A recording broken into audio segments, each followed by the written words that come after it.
Start. In discussing the demands for grants of the Finance Ministry, we have got to see to what extent the administration of this particular ministry has led to the development of our national wealth and the securing of the welfare which our state claims to have in view. Madam, we must try to analyze very carefully the working of this particular ministry because it is not merely a department of the government, so to say, but it is the nerve center of the administration of the country.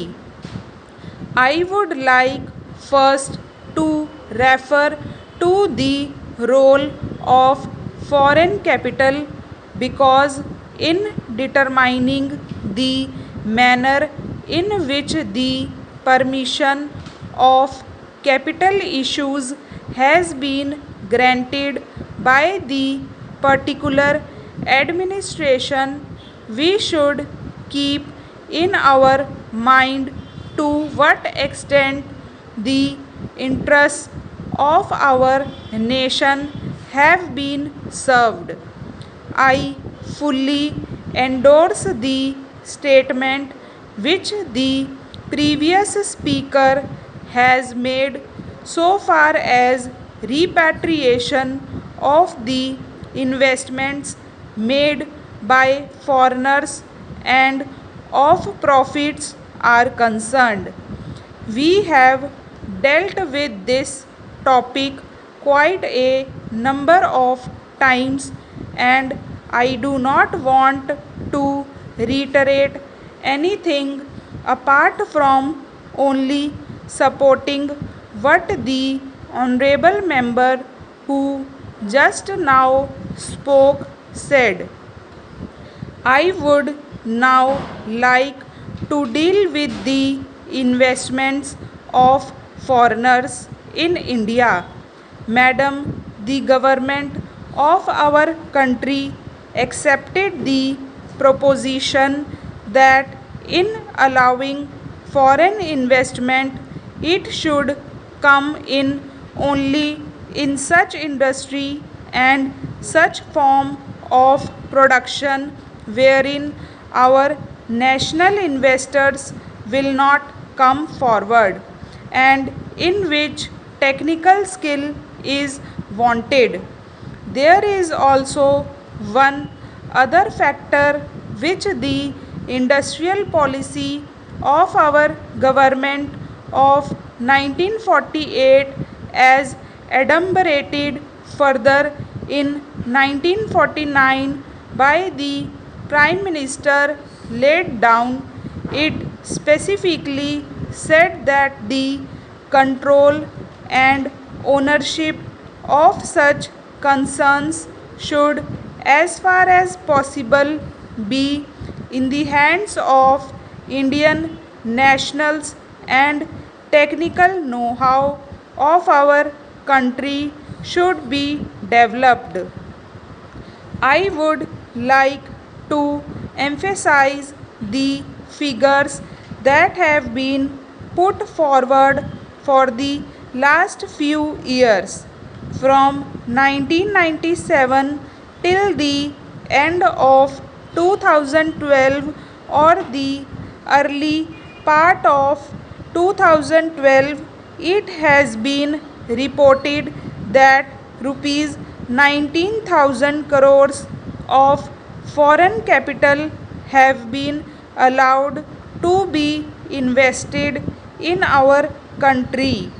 Of that, practically more than rupees 6,000 crore have been allowed to be invested in managing agency and trading enterprises in our country.